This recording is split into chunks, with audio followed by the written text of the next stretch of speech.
ఆకాశవాణి వరంగల్ కేంద్రం కిసాన్ వాణి రైతు సోదరుల కార్యక్రమం. ఈ కార్యక్రమాన్ని మీకు సమర్పిస్తున్నవారు కేంద్ర వ్యవసాయ మరియు రైతు సంక్షేమ మంత్రిత్వ శాఖ, భారత ప్రభుత్వం.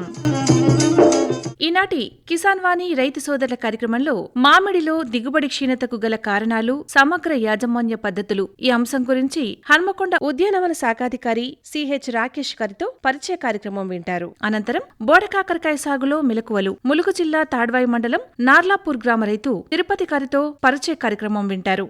శ్రోతలు ఇప్పుడు కొన్ని ప్రకటనలు వింటారు. సర్వోత్తమ రైతు పురస్కారం లభించింది హరికి. హరి, మీ విజయ రహస్యం ఏమిటో చెప్పండి. రైతు మిత్రులారా, మీరు కూడా మీ పొలాల్లో అధిక పంటను పండించగలరు. అదెలా? ఎప్పుడు ఏ సమస్య వచ్చినా వెంటనే కలపండి ఈ నెంబరు 1800-180-1551. ఇది ఎవరి నంబర్ బాబు? కిసాన్ కాల్ సెంటర్ది. అక్కడ విశేషజ్ఞులు మీ పొలం సమస్యలకు వెంటనే పరిష్కారం చెప్తారు. అదేంటయ్యా, విశేషజ్ఞులు అన్ని సమయాల్లోనూ దొరుకుతారా? తప్పకుండా దొరుకుతారు. ఏడాదిలో 365 రోజులును, అది కూడా ఉదయం 6 గంటల నుంచి రాత్రి 10 గంటల దాకా. మరైతే ఎక్కువసేపు మాట్లాడితే డబ్బు చాలా అవుతుందిగా. ఖర్చు లేనే లేదు. మొబైల్ పై గానీ ఇతర ఫోన్ తో కానీ కిసాన్ కాల్ సెంటర్ కి ఉచితంగా కాల్ చేయవచ్చు. సలహాకి కూడా ఖర్చుండదు. నిజంగా? 16 అనాల నిజం. రైతు సోదరులారా, పంట సమస్యల గురించి మీ భాషలో వెంటనే సమాధానం కోసం పూర్తి భారతదేశంలో ఏ ఫోన్ నుంచి అయినా జాతీయ హెల్ప్ లైన్ నంబర్ 1800-180-1551తో ఉచితంగా సంప్రదించండి. రైతు మిత్రుడు కిసాన్ కాల్ సెంటర్. ఇప్పుడు వినండి, మామిడిలో దిగుబడి క్షీణతకు గల కారణాలు, సమగ్ర యాజమాన్య పద్ధతులు ఈ అంశం గురించి హన్మకొండ ఉద్యానవన శాఖాధికారి సిహెచ్ రాకేష్ గారితో పరిచయ కార్యక్రమం వింటారు. పరిచయకర్త మోటి చిరంజీవి గారు. ముఖ్యంగా మన వర్షాకాలంలో గనక చూసినట్లయితే వరి, పత్తి, మిర్చి పంట సాగు అనేటువంటిది ఎప్పటి నుంచో చేస్తూ ఉన్నారు. ఎక్కువ శాతం ఈ మామిడి పంట సాగు అనేటువంటిది విషయానికి వస్తే వర్షాకాలంలో మొదలై ఎండాకాలంలో క్రాప్ వచ్చేటువంటి విధంగా ఉంటుంది. ఈ ప్రస్తుతం ఉన్నటువంటి పరిస్థితులను దృష్టిలో ఉంచుకొని రైతులందరూ కూడా వర్షాకాలంలో కూడా మామిడి పంటను సాగు చేయడం అనేటువంటిది చేయడం జరుగుతుంది. 3 కాలాల్లో మామిడి పండ్లు అందరికీ అందుబాటులో ఉండే విధంగా రైతులు ఈ పంటను పండించడం కూడా జరుగుతూ ఉంది. అయితే ఈ మామిడిలో దిగుబడి క్షీణతకు గల కారణాలేంటి, ప్రస్తుత సమయంలో సమగ్ర యాజమాన్య పద్ధతులు ఏ విధంగా పాటించినట్లయితే మామిడి పంట సాగులో అధిక దిగుబడి సాధించవచ్చు అనేటువంటి విషయాన్ని గురించి మనకు వివరించడానికి గాను వరంగల్ ఉద్యాన అధికారి చేరాల రాకేష్ గారు మన ఆకాశవాణి స్టూడియోలో ఉన్నారు.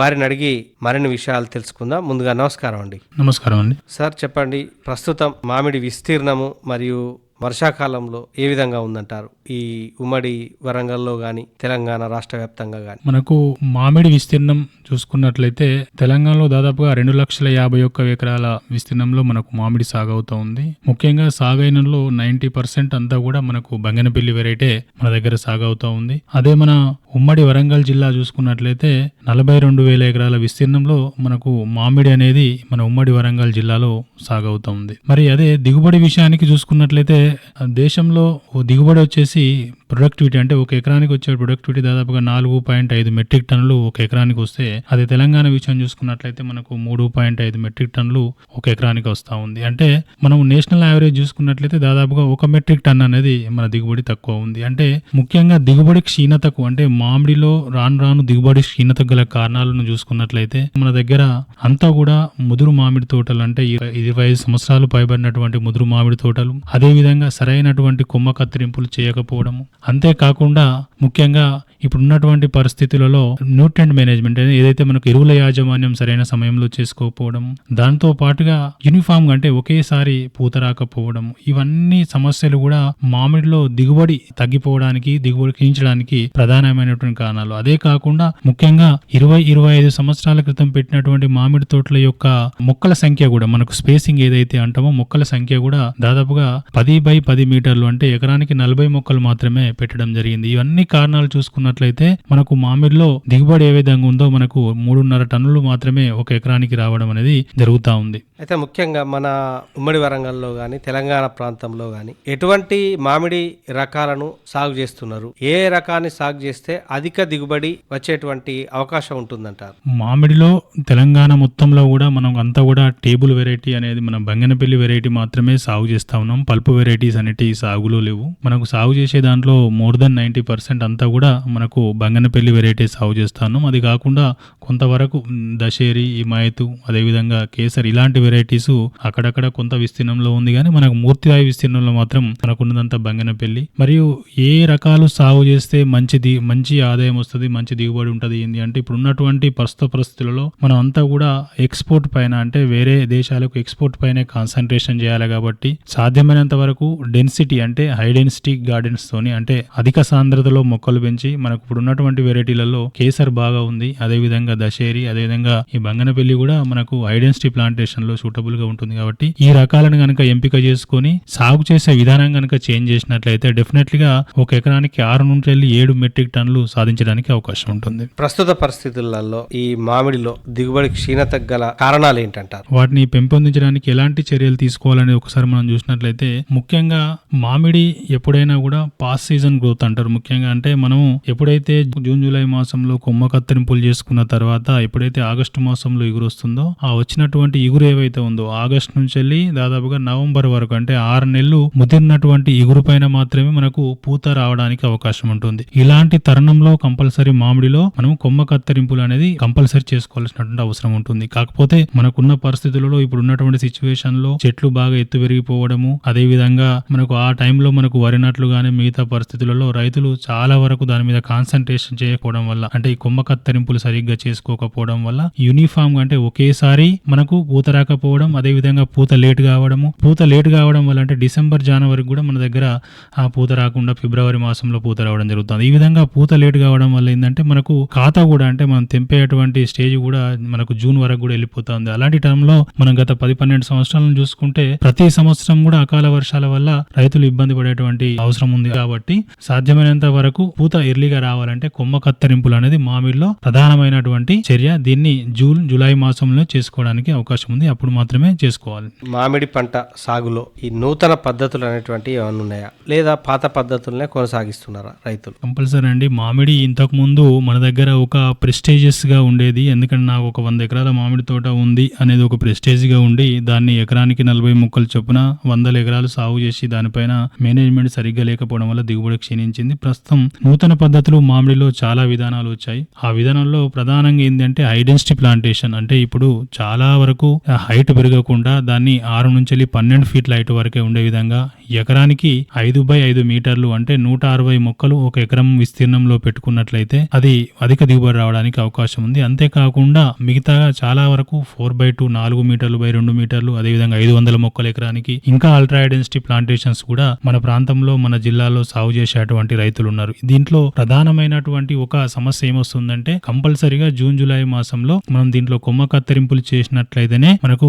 ఫ్లవరింగ్ రావడానికి అవకాశం ఉంటుంది. కాబట్టి ప్రతి సంవత్సరము మామిడిలో కొమ్మ కత్తిరింపులు అల్ట్రా హై డెన్సిటీ ఏదైతే ఉందో ఆ విధానంలో సాగు చేసినప్పుడు చేయడానికి అవకాశం ఉంటుంది. అంతేకాకుండా ఇంకో నూతన విధానం ఈ మధ్య కాలంలో ఎక్కువ మంది రైతు సోదరులు సాగు చేసేటువంటి పద్ధతి ఏంటి అంటే మనకు తగిన బోదెల పద్ధతిలో కొంత నల్లరేగడి భూమి కానీ ఇలాంటి ప్రాంతంలో ఉన్నప్పుడు నీటి ఉండి సమస్య అలాంటి ప్రాబ్లం ఉన్నప్పుడు ఏంటంటే 4 ఫీట్ల వెడల్పు అదే విధంగా 2 ఫీట్ల హైట్ తోని బెడ్ తయారు చేసుకుని బెడ్ పైన కూడా అల్ట్రా హై డెన్సిటీ గార్డెన్స్ అంటే మొక్కకు మధ్యలో 2 మీటర్లు సాలుకు మధ్యలో 4 మీటర్లతోని పంటలు సాగు చేసుకుంటూ అధికమైనటువంటి దిగుబడి సాధించడానికి అవకాశం ఉంది. అదే కాకుండా మూడో విధానంలో చూసుకున్నట్లయితే క్వాలిటీ అంటే మొక్క యొక్క నాణ్యత అంటే పండు యొక్క నాణ్యతను పెంచడానికి కూడా ఈ మధ్య కాలంలో చాలా ప్రాచుర్యం పొందినటువంటి ఇంకొక నూతన పద్ధతి ఏంటంటే మన ఫ్రూట్ బ్యాగింగ్ ఏదైతే ఫ్రూట్ కవర్స్ అంటామో ప్రతి ఒక్క కాయకు మనం కవర్ కడతా ఉంటాం. ఆ విధంగా కవర్ కట్టడం వల్ల అటు మనం పెస్టిసైడ్స్ ఏవైతే సస్యరక్షణ చర్యలకు తీసుకోవాల్సినటువంటి పిచికారీ చేయాల్సినటువంటి మందులు తగ్గించబడుతుంది. అదేవిధంగా మనకు పండుగ గానీ మిగతా ఏ సమస్యలు కూడా రాకుండా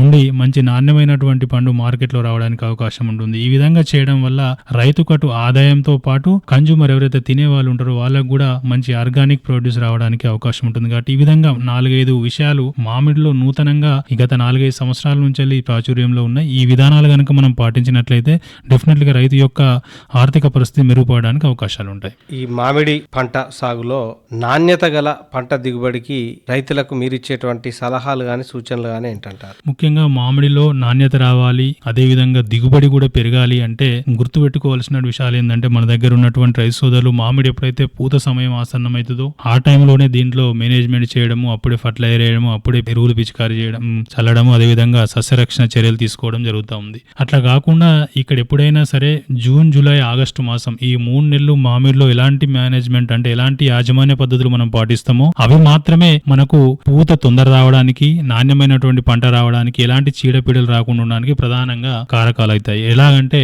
ముఖ్యంగా మనం ఇప్పుడు చూసుకున్నట్లయితే మనకు సాధ్యమైనంత వరకు మామిడి కోతలు జూన్ ఎండింగ్ వరకు కంప్లీట్ అవుతా ఉన్నాయి.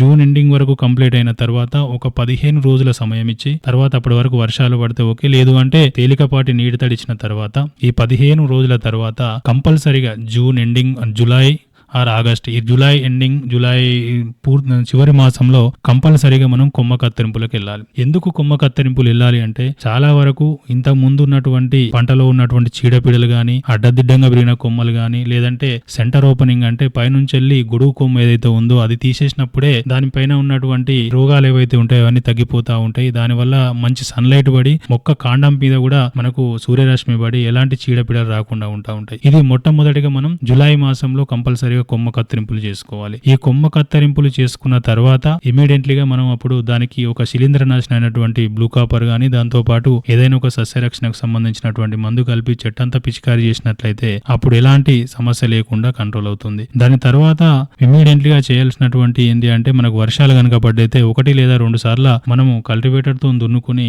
ఎకరానికి ఒక 25 కేజీల వరకు జనుము, ఎందుకంటే చాలా వరకు మన భూములు ఆర్గానిక్ మ్యాటర్ ఏదైతే సేంద్రియ కర్బనం ఉంటుందో చాలా వరకు తగ్గిపోయి ఉంది. మనము మిగతా పంటల్లా కాకుండా ఈ మామిడి తోటలకి ఏంటంటే ప్రతి సంవత్సరం ఒకే దగ్గర మనం ఫర్టిలైజర్ వేస్తూ ఉంటాం. ఆ ఒకే దగ్గర ఫర్టిలైజర్ వేసేటువంటి ప్రాంతం మనం ఎక్కువ సూపర్ ఇలాంటి ఫర్టిలైజర్ వేయడం వల్ల సూక్ష్మ పోషక లోపాలు రావడానికి అవకాశం ఉంటుంది. కాబట్టి కంపల్సరిగా 25 కేజీల జనుము ఒక ఎకరానికి మనము జూలై మాసంలో లేదా ఆగస్టు మాసంలో ఒకసారి చల్లుకుని 40-45 రోజులు ఒకసారి కలియ దున్నినట్లయితే మనం వేసేటువంటి ఎరువులు ఏవైతే ఉన్నాయో, వేసేటువంటి రసాయనిక ఎరువులని 25 to 30% వరకు తగ్గించుకోవడానికి అవకాశం ఉంటుంది. కాబట్టి సెకండ్ వచ్చేసి మనం ఈ పని చేయాలి. థర్డ్ వచ్చేసి ప్రతి చెట్టుకు అంటే 10 సంవత్సరాలు పైబడినటువంటి చెట్టు ఏదైతే ఉందో ప్రతి చెట్టుకు రసాయనిక ఎరువులు అంటే చెట్టు యొక్క వ్యాసార్థం ఎంత ఉంటుందో చూసుకొని దాని నుంచి వెళ్ళి 2.5 మీటర్ల దూరంలో చెట్టు చుట్టూ అంటే దాదాపు 10 సంవత్సరాలు దాటినటువంటి చెట్టుకు ఒక 2 కేజీల యూరియా, ఒక 6 కేజీల సింగిల్ సూపర్ ఫాస్ఫేట్, అదే విధంగా 1.5 కేజీ పొటాష్ ఏవైతే ఉందో ఇవి 3 కూడా కలిపి చెట్టు చుట్టూ కూడా ఇందులో 75% ఇప్పుడు వేసి 25% మనకు జనవరి, ఫిబ్రవరి మాసంలో ఎప్పుడైతే పిందె గోలికాయ సైజ్ ఉందో అలాంటి టైంలో వేసినట్లయితే కాయ తొందరగా పరిణతి చెందడానికి అవకాశం ఉంటుంది. ఇది ఈ టైంలో ఈ 3 యాజమాన్య పద్ధతులు చేసుకున్నట్లయితే కంపల్సరీగా మనకు ఆగస్టు మాసంలో మంచి ఇగురు వస్తుంది. వచ్చినటువంటి ఇగురుకు సంబంధించినటువంటి చిన్న చిన్న చీడపీడలు ఏమైనా దానిపైన ఒక ప్రొఫైలాటిక్ మెజర్స్ గా ఒకసారి పుట్టుకొని దాంతో పాటుగా సూక్ష్మ పోషకాల లోపం నివారించడానికి సూక్ష్మ పోషకాల మిశ్రమాన్ని గనక స్ప్రే చేసినట్లయితే ఇప్పటితోని దీంతోని ఈ 3 నెలల్లో చేయాల్సినటువంటి పనుల్లో ఈ 4 ప్రధానమైనటువంటి అంశాలు, ఈ అంశాలు గనక మనం చేసుకున్నట్లయితే డెఫినెట్లీగా మనకు సెప్టెంబర్, అక్టోబర్ 2 నెలలు దాటితే నవంబర్ మొదటి వారం లేదా 2వ వారంలో తోట అంతా కూడా యూనిఫామ్ గా ఫ్లవరింగ్ రావడానికి అవకాశం ఉంటుంది. ఈ మేనేజ్మెంట్ ప్రాక్టీసెస్ ఆ టైంలో కాకుండా మనం సెప్టెంబర్ మాసంలో, అక్టోబర్ మాసంలో తెలిస్తే అప్పుడు కొత్త ఇగురు వచ్చి పూత రావడం ఆలస్యం అవుతుంది. పూత రావడం ఆలస్యం అయితే తద్వారా జరిగేటువంటి పరిణామాలు ఇప్పటిదాకా మనం మాట్లాడుకున్నట్టుగా మనకు చాలా సమస్యలు వస్తాయి. కాబట్టి మామిడిలో కంపల్సరీ ఏ టైంలో ఎప్పుడు ఎలాంటి యాజమాన్య పద్ధతులు పాటించాలనో అదే సమయంలో గనక చేసినట్లయితే మంచి దిగుబడి సాధించడానికి అవకాశం ఉంటుంది. కొమ్మ కత్తిరింపుల యొక్క ఆవశ్యకత ఈ విధంగా ఉంటే అక్కడక్కడ గనక చూసినట్లయితే ఈ మామిడి తోటలు పెట్టి ఎక్కువ రోజులు అవుతా ఉంటుంది. దాన్ని ముదురు మామిడి తోటలు అని అంటాము. మరి ఈ ముదురు మామిడి తోటల యొక్క పునరుద్ధరణ ఏ విధంగా ఉంటుంది, మరి వాటికి సంబంధించినటువంటి రాయితీ ఏమన్నా ఉంటుందా, ఉంటే దాని యొక్క వివరాలు ఏంటంటారు? మన దగ్గర చూసుకున్నట్లయితే ముదురు మామిడి తోటలు, అదే విధంగా సెనైల్ గార్డెన్స్ అంటాం. అంటే దిగుబడి రాకుండా అదే విధంగా ఏ వెరైటీ అయితే పెట్టుకున్నామో ఆ వెరైటీ కాకుండా వేరే హాఫ్ టైప్ గానీ అలాంటి ఏమన్నా ఏమన్నా వచ్చినప్పుడు ఇలాంటి చెట్లను ఏమైతే ఉంటారో వాటిని రీజోనేషన్ అంటాం, అది పునరుద్ధరణ చేయాల్సిన అవసరం ఉంటుంది. ముఖ్యంగా మామిడిలో అయితే 25 సంవత్సరాలు పైబడినటువంటి తోటలను మనం పునరుద్ధరణకు అంటే దాని దిగుబడి క్షీణించిపోతుంది. తర్వాత అది 25 నుంచి 30 ఫీట్ల హైట్ వరకు వెళ్ళిపోతుంది. దాన్ని మనం నియంత్రించడం చాలా కష్టంగా ఉంటుంది. కాబట్టి మళ్ళీ తోట అంతా తీసేసి మళ్ళీ కొత్తగా తోట వేయడము లేదంటే ఇంకోటి వేయడం కష్టంతో కూడుకున్నటువంటి పనులు. కాబట్టి దీన్ని పునరుద్ధరణ అనేటువంటి రీజోనేషన్ అనేటువంటి కార్యక్రమం గత చాలా సంవత్సరాల నుంచి మన ప్రాంతంలో కూడా ఆచరిస్తా ఉన్నారు. 25 సంవత్సరాలు పైబడినటువంటి తోటలు ఏవైతే ఉంటాయో వాటిని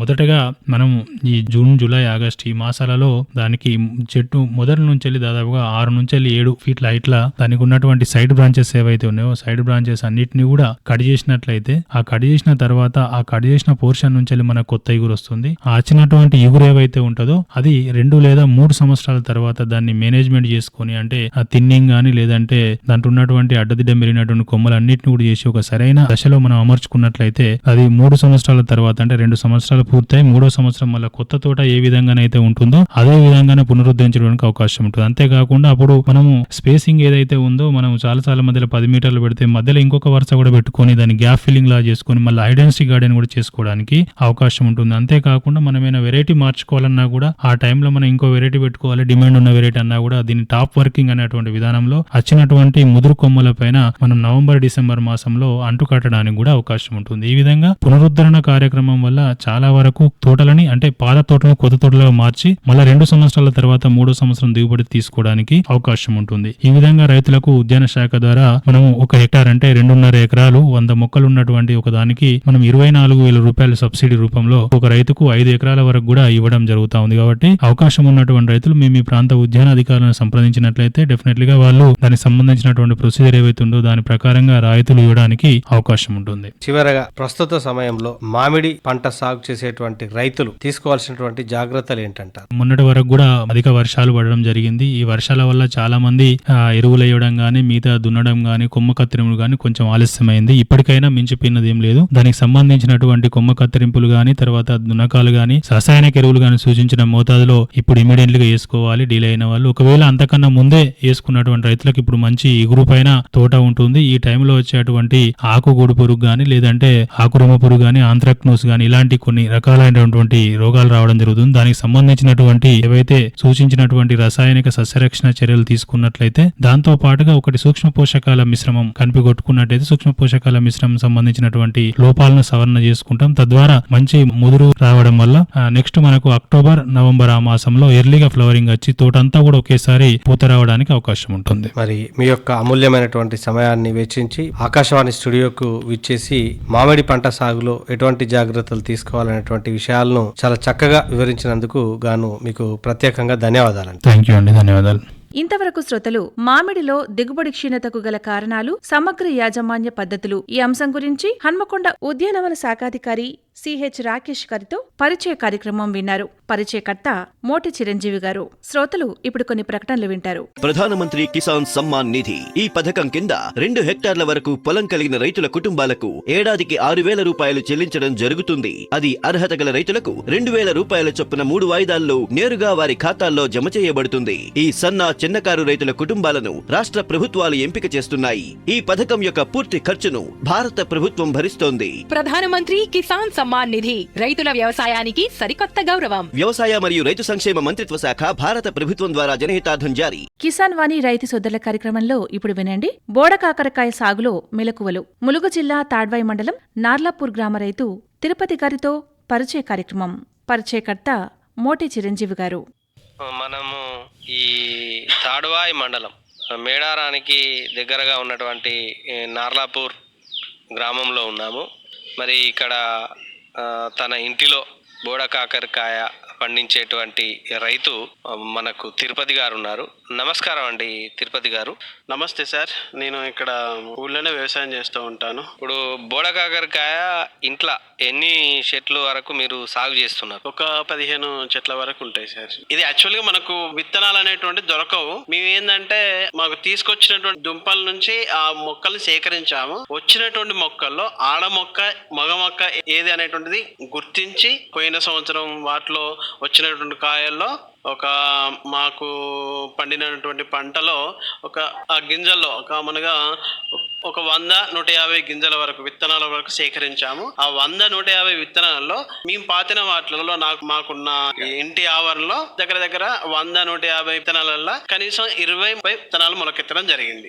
వీటిని పాతేటప్పుడు ఎట్లా పాతిల్లు వీటిని ఫస్ట్ అంటే మేము ఇక మన కామన్ గా పారతోటి తవ్వడం జరిగింది. దాంతో పారతోటి తవ్వి చిన్న గుంటలాగా తీసి పెట్టాము. ఆ తర్వాత వచ్చేసి ఆ గుంటలలో ఒక్కో గుంటకు కనీసం ఒక 20-30 విత్తనాలు చల్లడం జరిగింది. దాంట్లో 20-30 విత్తనాల్లో 1-2 విత్తనాలు మాత్రమే మొలకెత్తడం జరిగింది. ఎందుకంటే వీటి మొలకెత్తే సామర్థ్యం తక్కువగా ఉంటుంది. దీనిలో వచ్చేసి విత్తనాలకి మధ్యలో 2 మీటర్ల వరకు పొడవు ఉండేది. మనకు వచ్చేసి ఒక జానుడు వరకు చిన్న పాదు తవ్వి దాంట్లో విత్తనాలు పాతాం సార్. పాతేటప్పుడు కామన్ గా ఆవు పేడ గానీ ఎక్కువగా యూజ్ చేసి పాతడం జరిగింది. మనకు కామన్ గా దాన్ని ఘన జీవామృతం అని పిలుస్తా ఉంటాం. ఆ ఘన జీవామృతంలో పేడ ఉంటుంది, లేదా ఆవు ఆరు గేదె మూత్రం ఉంటుంది. వాటితోటి మేము ఆ ఘన జీవామృతం కలిపి దాంట్లో మేము ఆ మొక్కల్ని పెంచడం జరుగుతుంది. బోడకాకరకాయల మనకు ముఖ్యంగా మీరు వీటిని సాగు చేస్తున్నారు కాబట్టి ఎన్ని జాతుల వరకు ఉంటాయి? ముఖ్యంగా మీరు ఏమేమి ఇక్కడ పెట్టడం జరుగుతా ఉన్నది? మాకు తెలిసినంత వరకు అయితే 2 జాతులు ఉన్నాయని చెప్పడం జరిగింది సార్. మన తెలంగాణలో మాత్రం మాది 2 జాతుల్లో మొమోడికా చైనెన్సిస్ అని, మొమోడికా డయోకా అనేటువంటి 2 జాతులు ఉన్నాయి. అయితే మన తెలంగాణలో, మన ఏపీలో మాత్రం మొమోడికా డయోకా అనేటువంటి ఈ యొక్క జాతిని ఎక్కువగా పెంచుతూ ఉన్నాము. ఎందుకంటే ఈ జాతి ఎక్కువగా మన దగ్గర పండుతూ ఉంది. ఇప్పుడు ఇవి తీగ జాతి మొక్కలు. ముఖ్యంగా ఈ బోడా కాకరకాయ అనేటువంటిది తీగ జాతి మొక్కలు. ఈ తీగ జాతి మొక్కల సాగు విధానంలో మొక్క మీరు గడ్డ పెట్టినప్పుడు కానీ లేదా విత్తనాలు వేసినప్పుడు కానీ గడ్డ పెట్టితే ఎన్ని రోజులల్లా తీగలాగా పారుతుంది? విత్తనాలు వేస్తే ఎన్ని రోజులకు మొలకెత్తుతుంది? ఎన్ని రోజులల్లా తీగ లెక్క పారుతుంది? గడ్డ పెట్టాక మనకు 10 to 15 days లో మనకు దాని నుంచి కామన్ గా చెట్టులాగా వస్తూ ఉంటుంది.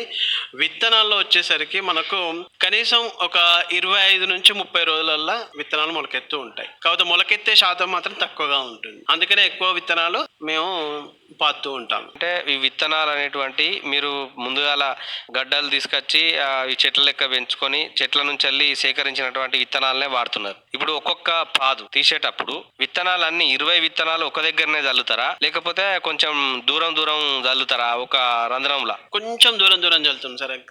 దగ్గర మనకి ఏంటంటే చిన్న పల్లెం వెడల్పుగా ఆ పాదు వెడల్పుగా చేసి దాంట్లో దూరంగా విత్తనాలు చల్లేది వాళ్ళం.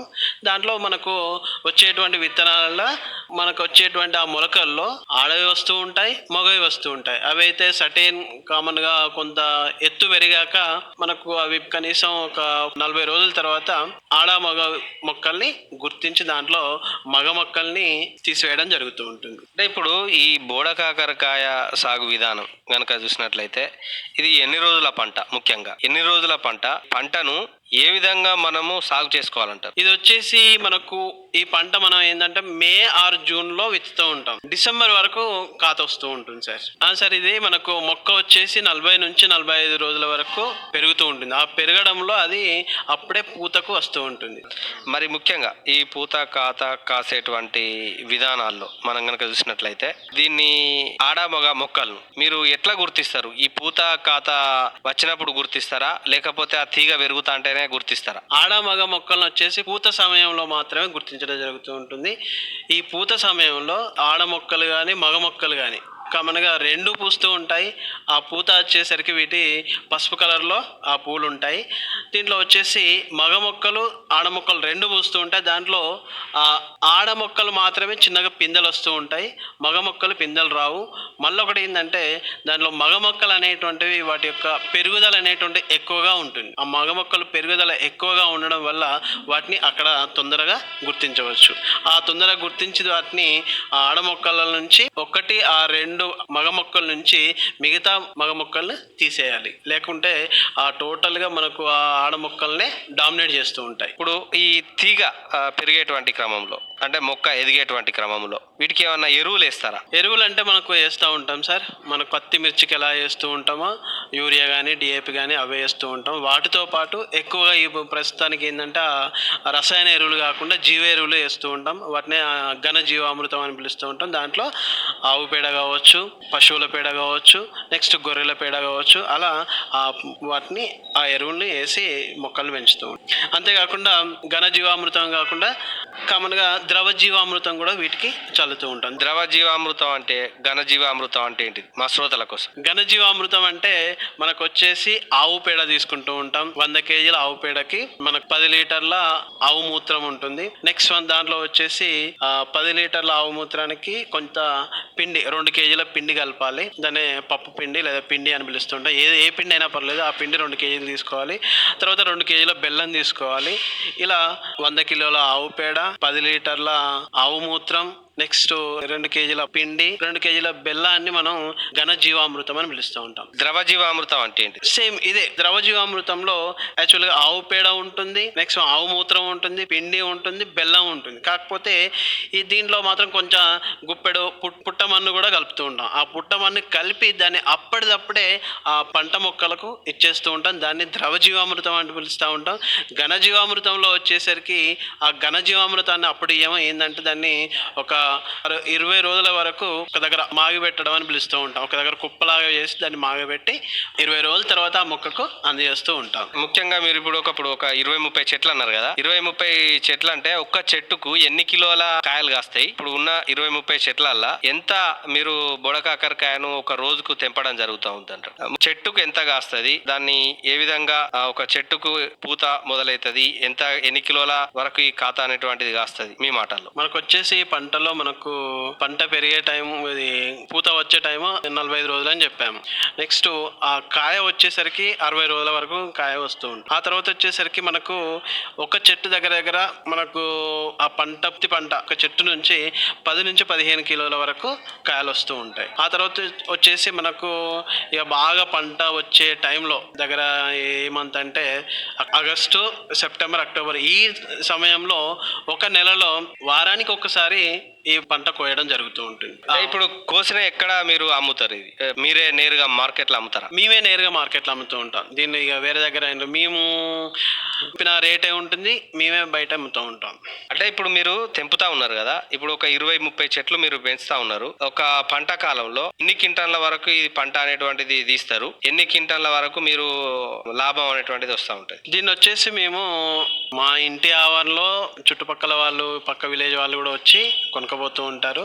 నెక్స్ట్ అలా కాకుండా మార్కెట్లో కూడా వచ్చి మార్కెట్ కూడా తీసుకెళ్ళి అమ్ముతూ ఉంటాము. అంటే కొనుక్కపోయేటువంటి తరుణంలో ఈ మన ఊళ్ళో అయితే ఎట్లా అమ్ముతారు, మార్కెట్లో అయితే ఎట్లా అమ్ముతారు? ఊళ్ళో వచ్చేసి మనకు దీని రేటు మంచి టైం వచ్చేసి ఇంటి దగ్గర కాబట్టి కేజీకి 100 నుంచి 120 రూపాయలు ఉంటుంది. అదే మార్కెట్లో అయితే 170 నుంచి 200 వరకు కేజీ ఉంటుంది. అంటే ముఖ్యంగా మీరు పంట కాలం 6 నెలల పంటలో మీకు ఎంత వరకు లాభం అనేటువంటిది ఆర్జిస్తారు? అంటే 30,000, 40,000, 50,000 ఇట్లా ఎంతవరకు మీరు ఆర్జించేటువంటి అవకాశం ఉంటుంది? మనకు మొత్తం పంట అయ్యేసరికి దగ్గర 50 నుంచి 60,000 వరకు వస్తూ ఉంటాయి. చాలా లాభదాయకంగా ఉంటుంది. ఎందుకంటే మనకు ఎక్కడికో పోవని అవసరం లేదు. ఇంటి ఆవరణలో పెడుతున్నాం కాబట్టి ఆ ఇంటి ఆవరణలో 20 నుంచి 30 మొక్కల వరకు పెట్టాను.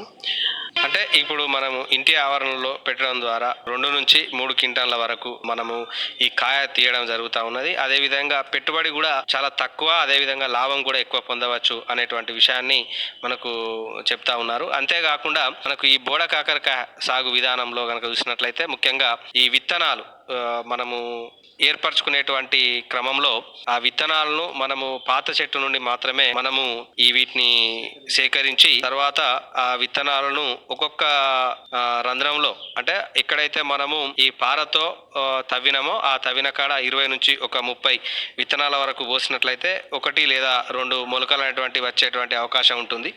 అంతేకాకుండా మనకు వీటికి విత్తనాలకు ఏదైతే ఉన్నదో ఇప్పుడు మనకు ఒక 150 నుంచి 200 విత్తనాలు వేసినట్లయితే 20 నుంచి 30 మొక్కల వరకు మనకు పెరిగాయని చెప్తా ఉన్నారు. అంతేకాకుండా వీటిలో ఈ బోడకాకరకాయలో కనుక చూసినట్లయితే ఇది ఒక బహువార్షికమైనటువంటి తీగజాతి మొక్కకు చెందినటువంటిది.